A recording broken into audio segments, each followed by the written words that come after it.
Hi, this is Carmen, and this week I'm going to be applying Paintable Wallpaper to this cedar chest to give it an updated and modern look.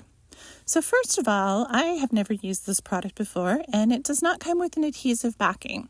So I am going to need to figure out what I'm going to use to adhere it. I have Mod Podge, I have Titebond glue, and I also have some Gorilla Glue spray adhesive that I'll grab in a moment. I looked at my local hardware store and at Walmart Supercenter for wallpaper paste, but I couldn't find it anywhere. I guess maybe it's just not a very popular product anymore. But I have used Mod Podge for a lot of different craft projects in the past, and I've used it to apply fabric to the insides of dresser drawers, and it's worked really well. I applied a thin, even coat of the Mod Podge, and now I am gently putting the wallpaper in place, making sure that I'm pressing it down evenly and getting it all the way to the edges, because that's really what I want to test. I want to make sure that this isn't going to easily peel or come away from the piece of furniture after I put it on, because if it isn't going to stick, then I really don't want to use it. Titebond is a glue that I've heard a lot of really good things about, but I haven't used it very much. So what I'm going to do here is I'm just going to use this little cheap brush that I picked up in a pack of brushes from the craft store. And I'm using it to apply the Titebond glue in an even layer, similar to how I did the Mod Podge, making sure that I get all of the edges really nicely covered. Then we're going to just put this in place, gently push it, always start from the middle and move out. That way you don't get any air bubbles underneath your wallpaper. And might get it nice and tight along the edges. I love the texture on this wallpaper. It kind of reminds me of either like bamboo or grass, and you know I'm all about the planty things. So I'm just using this little foam brush just to give it a little extra push down. And then here is our spray adhesive. Make sure you always use this in a well-ventilated area. And now I'm going to do the same thing with this final panel, and then I'm going to let this project cure overnight, and we'll come back in the morning and see how our adhesives are doing. All right, so next morning, everything is glued on there nice and tight. None of the edges are peeling away. I mean, if I really pick at them, I can lift them up a little bit. I did kind of screw up with the spray adhesive. I don't think I got enough of it on here or an even application. So I'm not going to rule it out yet. But what I'm going to do now is I'm going to apply some paint.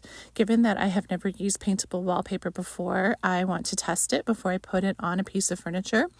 I had this wood furniture paint by Doyle handy, so I just grabbed this green. It's cardamom green if you're curious. It's a beautiful color, and I'm just putting a nice smooth coat on all of my test strips.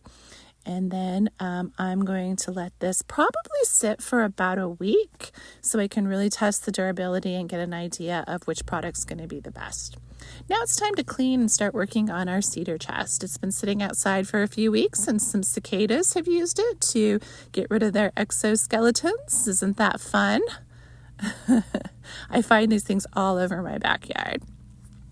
After cleaning it, I'm going to go ahead and now and use the sander on it. As you can see, this is a 1950s chest in really, really beautiful condition, except it has that kind of outdated yellow orangey finish. So I've sanded it down. I found a few places where the veneer was chipping away at the back and on the sides, so I've added some wood filler to those areas. Let that dry real good, and then I'll sand that smooth. And then what I'm going to do is I'm going to try some new products on this. This whole piece is an adventure for me. I always wash the pieces down with clear water before I put any stain on them to get the dust off, and also it gives me an idea what the wood grain is going to look like. So in addition to paintable wallpaper, I'm trying a little bit of a different technique using a white pickling stain. And I will put information on all of the products I used in the description. So this is a wood stain. It's a water-based stain, and it's called White Pickling. And what I'm hoping it will do is that it will settle into the grain, because I don't necessarily want the end result to be white, but I really want the grain to pop. So I'm going to put that on, let it sit for a moment or two, and then I'm going to wipe it right back off. And yes, it's doing exactly what I had hoped it would do. It's getting rid of some of the yellow and orange tones, and it's settling down into the grain. Now for step 2, I'm going to go over the areas that I applied that white stain to with a glaze. This is Rustoleum's Java Brown Glaze, and I'm just going to put it on with a light hand. I did a horrible job filming this, I apologize, but I'm just putting a really light coat on it, kind of dry brushing it, and then coming back over with a cloth to once again remove it, because my goal is not to make it brown, my goal is to give it some texture and some depth and some warmth. All right, now it's time to take a look at how our wallpaper did. Here we go. So the Mod Podge did a great job of holding it down. If I really try, I can pick away at the edges, but I have to really try. Titebond also did an excellent job. It's not lifting up in any of the corners, and when I try to pick at it, I really have to work at it. The spray adhesive, I don't think I would recommend using at all. So here we go. Now we're going to, of course, measure our sides of our cedar chest. I'm only putting the wallpaper on the sides and some little accent strips on the front. All right, now it's time to apply it. First of all, I'm going to give it one last wipe down to get all of the dust off of it. I want to make sure that it is a completely clean surface, and of course I have sanded it down gently, and I've cleaned it really good with a degreaser. But you always want to make sure you get that last layer of dust, especially if you're working outside. So Titebond was the winner. So I'm going to do similar to what I did with my practice board, and I'm going to apply some lines of the Titebond. I want to make sure I get all the way to the edges on the top and both the sides. And as I mentioned, I'm in Arizona, so it's pretty hot. So I'm only going to do little sections at a time, because I don't want the glue drying too fast before I apply the paper. So I'm using a chip brush again, just to make sure that I get a nice even application of the Titebond glue across the entire surface of the side of this chest. And once I've got a nice application, brushing it all the way to the edges, I'm going to grab the wallpaper that I pre-cut to size, and very carefully I'm just going to line it up. I want it to have a little bit of excess on the top there, a little bit of an edge that I'll come back and trim later. And then once again, start from the center and push out to the sides, making sure that you get it on there nice and firm, and really paying some attention to the edges. You want to make sure that the glue is all the way to the edge and that the paper is pushed down. Then I'm just going to roll the paper up out of the way here, and hopefully it'll stay up there. I think it will. There we go. And then grab my glue and do the next section, and then I'll continue all the way down the side using this technique. This is so much fun. I love doing this type of work. And the nice thing about putting the wallpaper and then painting the wallpaper is that if anyone ever wants to come back in and restore this, they don't like the wallpaper, they want to take it off, it's actually going to be a lot easier to remove the wallpaper, use a product to get the glue off the side than it would be to remove any type of a colored paint or a chalk paint. Those are really hard to get off of surfaces like this, especially this type of wood that does have the really pretty grain in it. The paints just settle into that grain, and it's very difficult to get off. All right, so we are almost done with this side. You can see I'm really paying special attention to all of the edges, because it's critical that you get a nice tight seal at the edge of your piece. You don't want it peeling away. And then we've got one last little section here that we'll do real quickly. I am going to use my brush to apply just a little bit of the glue under the lip of the side. And then once I have this on here, I will grab my scissors, I'll cut the paper, and I will fold the paper under that bottom edge. That's just another way to make sure that you don't have a loose edge that can peel over time and give it a little bit more security. In fact, you could actually even flip the chest over and apply staples if you wanted to hold down that bottom edge. But from what I can tell, this Titebond glue is really going to do its job. Of course, anytime I do a project, I don't post it for sale immediately.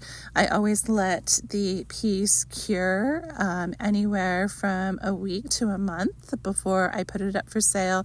That way I can ensure that I'm not going to have any issues with paint chipping or scratching, with tannins bleeding through, or with any of the, like in this case, the wallpaper that I've applied coming loose. I really want to make sure that I'm always selling a quality product. All right, so here we go now. We've got it in place. So like I said, I'm going to grab my scissors and I'm going to trim the bottom. Just, you know, it doesn't have to be perfect because it's just going to be full. I'll just cut all the way across. And then fold it under because I applied the glue when I was putting it on the side. Then I'll let this dry for a couple hours. I don't want to do anything to the edges to prevent the glue from drying smoothly. So once that I feel like it's on there nice and tight, I will leave it alone for the rest of the day and go to my other job.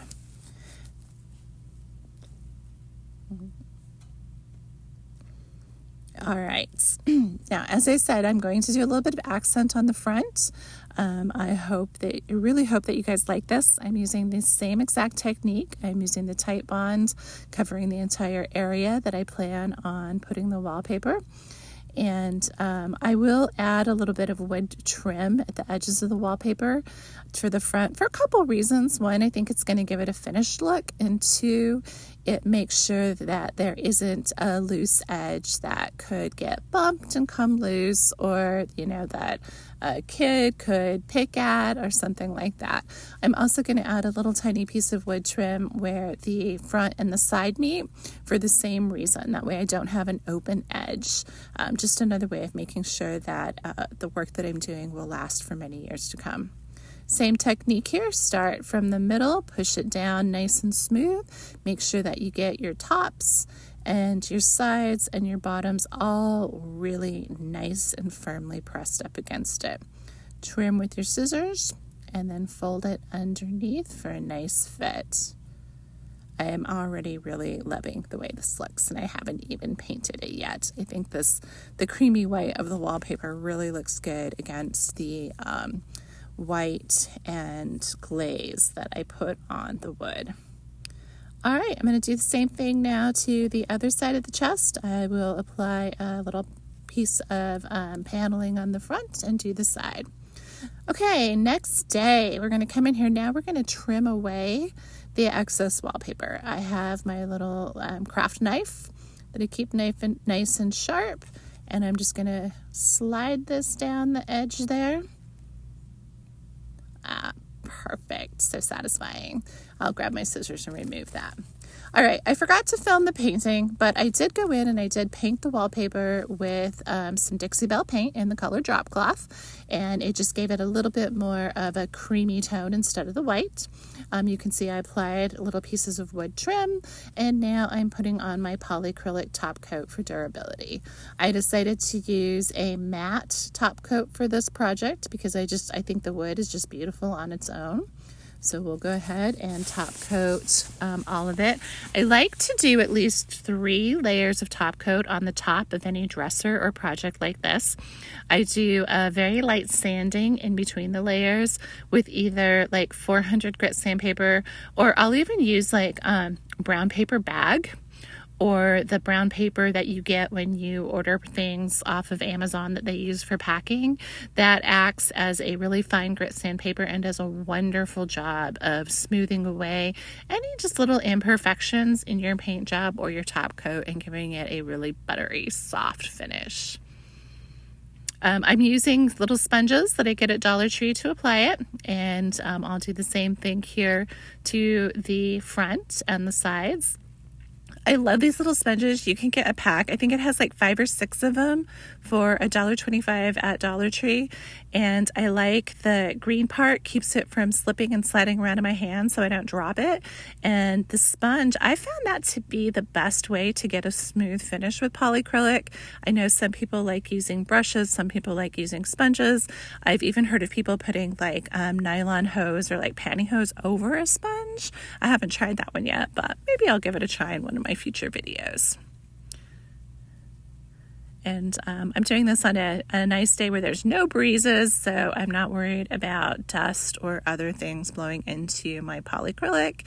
And of course I will give it a light sanding before I add the final coat. But, you know, you can even see just putting this first coat on, it just adds so much depth and dimension, as well as providing that hard finish to protect the wood from the environment, from anything that might come in contact with the chest once it gets to its new home.